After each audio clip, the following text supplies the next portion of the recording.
আসসালামু আলাইকুম। আসসালামু আলাইকুম ওয়া রাহমাতুল্লাহি ওয়া বারাকাতুহু।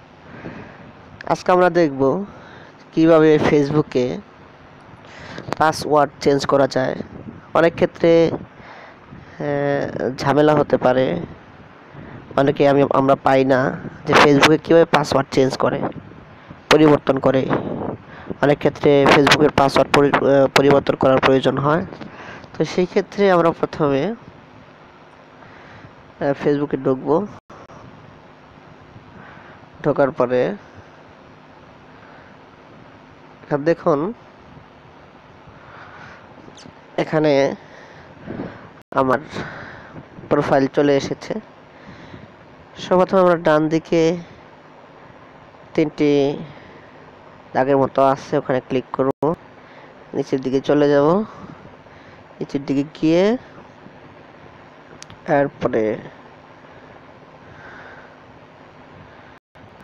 অ্যাকাউন্ট সেটিংয়ে যাব। অ্যাকাউন্ট সেটিংয়ে যাওয়ার পরে জেনারেলে ঢুকবো। ঢোকার পরে এখানে দেখুন পাসওয়ার্ডে ক্লিক করব। ক্লিক করার পরে কারেন্ট পাসওয়ার্ড অর্থাৎ আপনার যে আগের পাসওয়ার্ডটি এখানে বসাবেন। এরপরে নতুন পাসওয়ার্ড, এরপরে রিটাইপ নিউ পাসওয়ার্ড। এই নতুন পাসওয়ার্ডটি আবার এখানে বসাবেন। চেঞ্জ পাসওয়ার্ডে ক্লিক করবেন, সঙ্গে সঙ্গে আপনার পাসওয়ার্ডটি চেঞ্জ হয়ে গেল।